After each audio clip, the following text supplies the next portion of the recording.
இப்போ ரீசெண்டாக கிரிப்டோவில் நடந்துட்டு இருக்க பிக்கெஸ்ட் ஸ்கேம் என்னன்னு தெரியுமா? டாஸ்க்கு கம்ப்ளீட் பண்ணால் டெய்லி 5 to 10% ஈஸியாக ஏர்ன் பண்ணலாம் அப்படின்ட்டு சொல்கிறாங்க. நீங்கள் கிரிப்டோவில் ஸ்கேம் ஆகிடக்கூடாதுன்னு நினச்சிங்கன்னா இந்த ரீலை ஃபுல்லாக பாருங்கள்.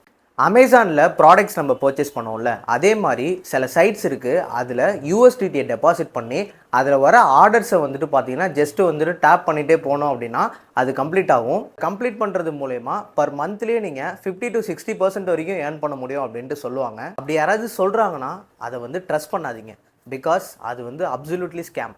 ஃபர்ஸ்ட்டு வந்து பார்த்தீங்கன்னா ஒரு $10 ஆரம்பிப்பீங்க. அது $10 ஆரம்பித்து 1 lakh வரைக்கும் உங்களை டெபாசிட் பண்ண சொல்லிட்டு அகைன் வந்துட்டு நீங்கள் வந்து டேக்ஸ் வந்து பே பண்ணுங்கள். டேக்ஸ் பே பண்ணால் தான் உங்களுக்கு விட்ராவல் தரேன் அப்படின்னு சொல்லிட்டு 30% டேக்ஸ் வந்து பே பண்ண சொல்லுவாங்க. இந்த டேக்ஸ் பே பண்ணதுக்கப்புறம் விட்ராவல் வருமா அப்படின்ட்டு வந்து பார்த்தீங்கன்னா கண்டிப்பாக வராது. அதுக்கப்புறம் நீங்கள் வந்து இதை தப்பு பண்ணிட்டீங்க அதை தப்பு பண்ணிட்டீங்க அப்படின்னு சொல்லிட்டு திருப்பி நம்மள்ட்ட இருந்து பார்த்தீங்கன்னா நம்மளோட கிரிப்டோஸ் யூஎஸ்டிடியை வந்துட்டு பிடுங்கிட்டே இருப்பாங்க. நீங்கள் கிரிப்டோவில் இன்வெஸ்ட் பண்ணணும் அப்படின்னா உங்களுக்கு வந்துட்டு எடுத்தோன்னெல்லாம் வந்து நீங்கள் வந்து பணக்காரன்லாம் ஆகிட முடியாது.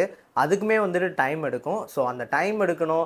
நெக்ஸ்ட் வந்து பார்த்தீங்கன்னா பர்ஃபெக்டான எக்ஸ்சேஞ்சில் இன்வெஸ்ட் பண்ணணும். இது மாதிரியான ஃபேக்டர்ஸ்லாம் நம்ம வந்து ஒத்து போனால் மட்டும்தான் இன்வெஸ்ட்மெண்ட் ஜெர்னிலே நம்ம ஸ்டார்ட் பண்ணணும். டெய்லி கிரிப்டோ இன்ஃபர்மேஷன் தெரிஞ்சுக்கணுமா? நம்மளை மறக்காமல் ஃபாலோ பண்ணிக்கோங்க.